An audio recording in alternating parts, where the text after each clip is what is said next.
Hello, and welcome back to the Four Horsemen.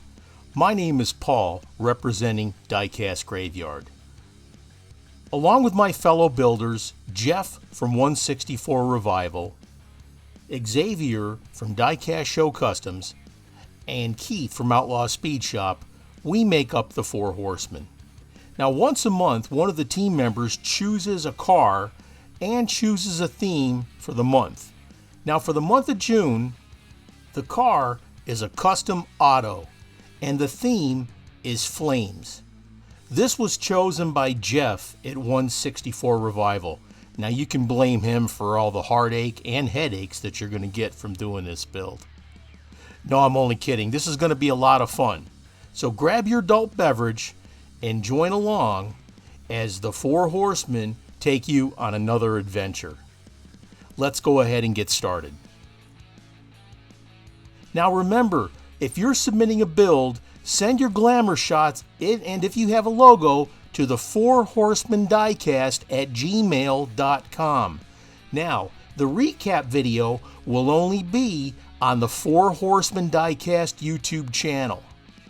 If you don't send a glamour shot or submit a glamour shot, I'm not going to search the internet for your build and put it in the recap. So if you want it in a recap, submit a glamour shot. Okay, here's my Otto. I went ahead and drilled a post out. Now, if you want to know how to drill out a post, go to Diecast Graveyard and check out the how-to section. It will show you how to take apart a diecast car along with a bunch of other how-tos. Here's the base. We're definitely going to do a wheel swap. Windshield looks great. It's a brand new car. And the interior looks good. We're going to leave that alone also.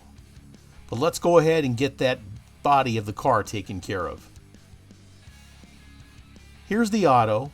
Now I've got my container here so I don't lose any parts. Don't forget to hit that subscribe button and click on that little bell to be alerted to any future videos that come out. I put all my parts in these containers so I don't lose anything and I know exactly where they are. Once I dip it in the citrus strip, I go ahead and put it on a tray so I can see if it's ready to go ahead and clean up. I used to leave it in the container, but I put it on the tray now.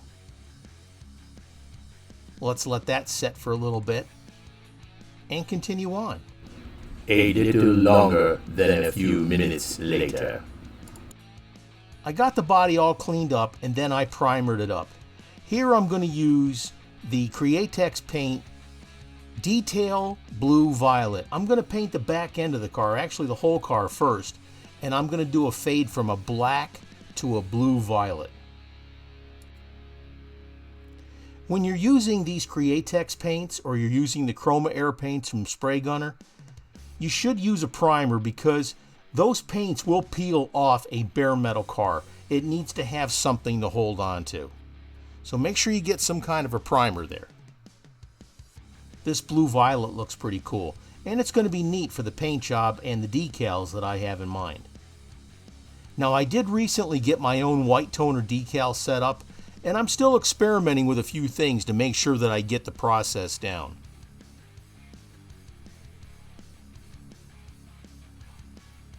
This is looking really good.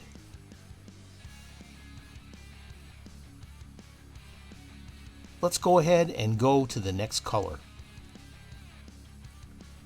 The next color I'm going to use is Wicked Black, and I'm going to fade the front of the car from a black back to the blue violet, and that should be pretty awesome.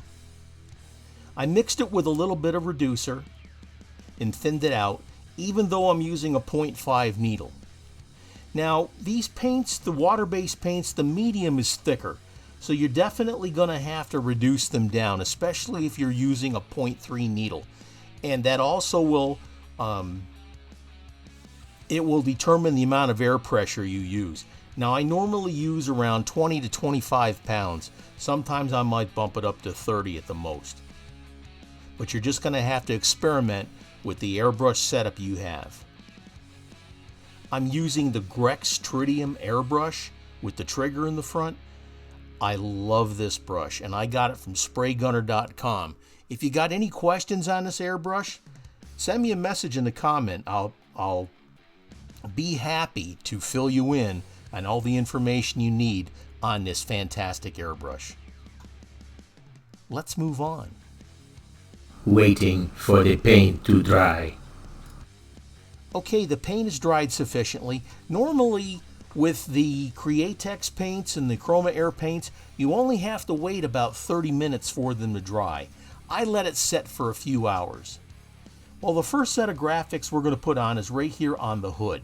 I'm using some microset, which will allow the decal to adhere better to the car. And only use a little bit, you don't have to saturate it. I made these decals myself out of pictures that I found on the internet.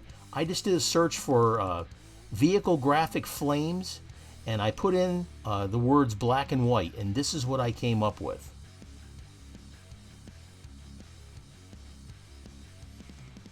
Position your decal nicely, and then take your Q-tip. Oop, it's still floating, got a little bit of fluid under there. Make sure you hold it if you don't move it all over the place.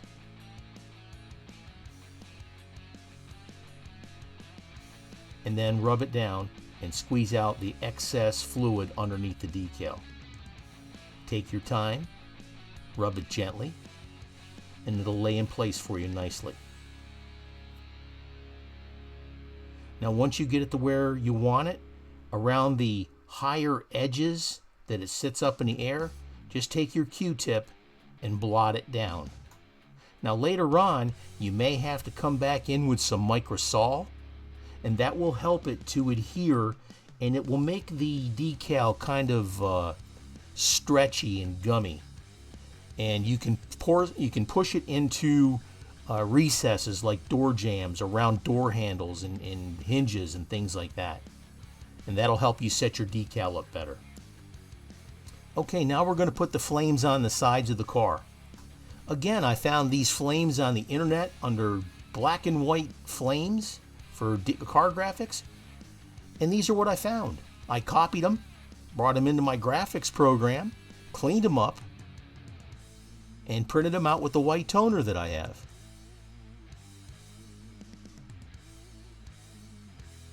These look pretty cool. I really like them.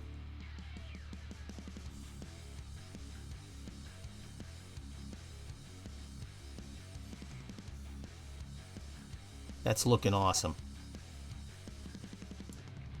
Let's go ahead and get the other side now.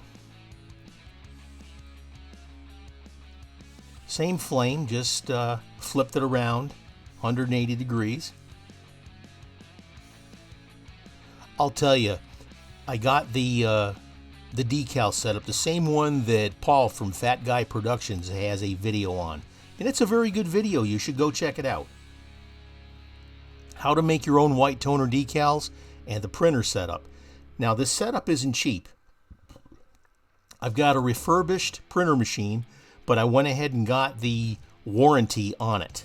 Okay, I got a 4-year warranty. It costs like an extra $30 or $40, but if something breaks in your machine, at least you've got it covered, and they cover the shipping and all that stuff. But I plan on doing a video on my decal setup in the future, and it should be a pretty interesting video, so please check it out when it comes out. I'll show you the machine, I'll show you the process, I'll show you what it cost, and I will show you how I go ahead and make these decals. And it's been an incredible learning process. But in the meantime, check out the video from Paul at Fat Guy Productions. Here I've got a POW decal, and it's surrounded by barbed wire. Being that this was black and white, I checked it out and I said, you know, this is going to fit nicely, so that's what I decided to do. Go ahead and smooth out all your wrinkles.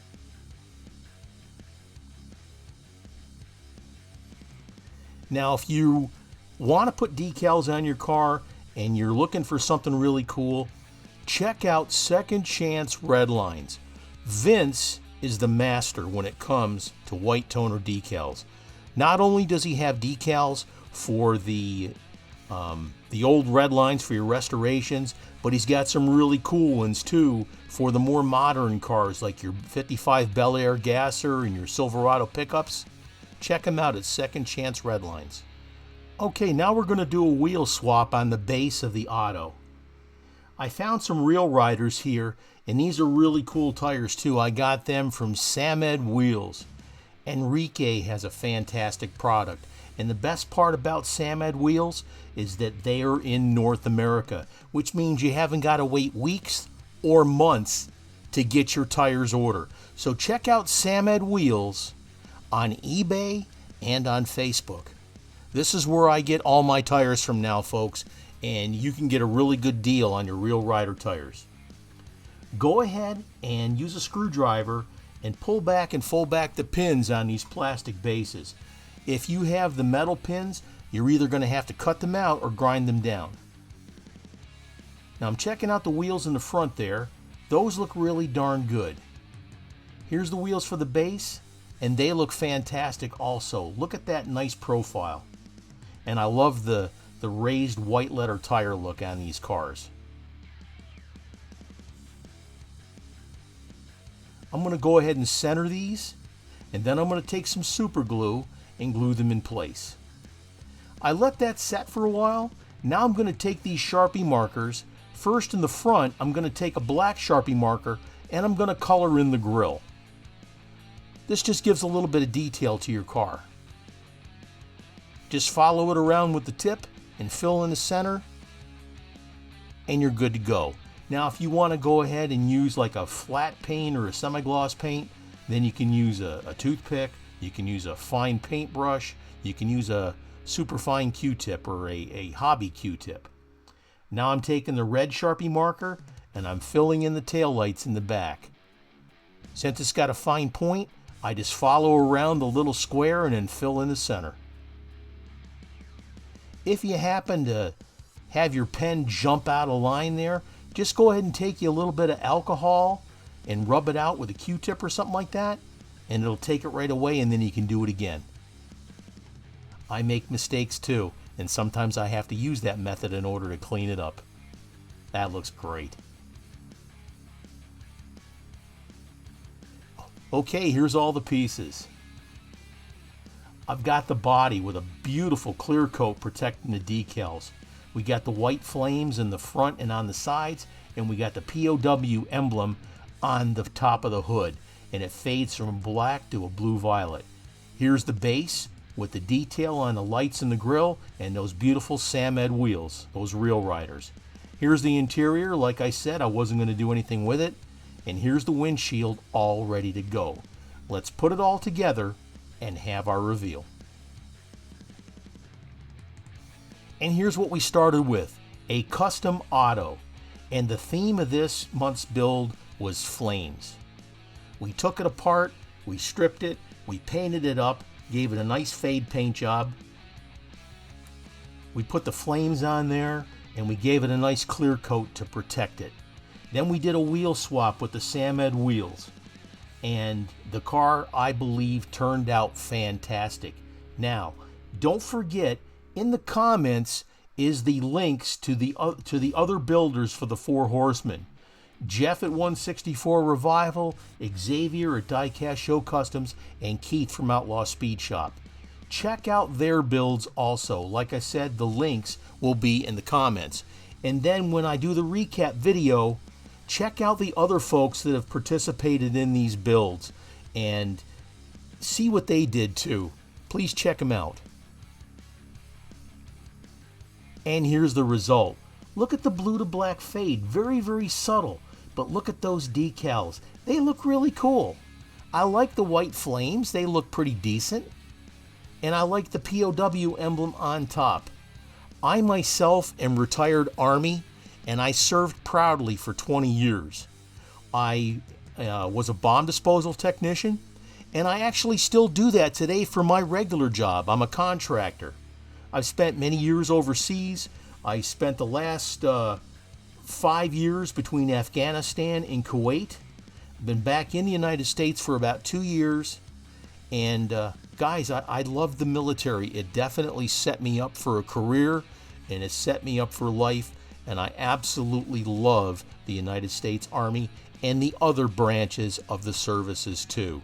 Marines, Navy, Air Force, and the Coast Guard. Hey, and we can't forget the Space Force. Okay? Haven't met anybody from the Space Force yet. But God bless all you people that serve, men and women. I'm honored to have served with you. Check out spraygunner.com. This is where I got all these wonderful Createx paints. My name is Paul with the Four Horsemen representing Diecast Graveyard. It has been fantastic, and I absolutely love what I do in this hobby. If you got any questions, leave them in the comments. Thank you, and cheers.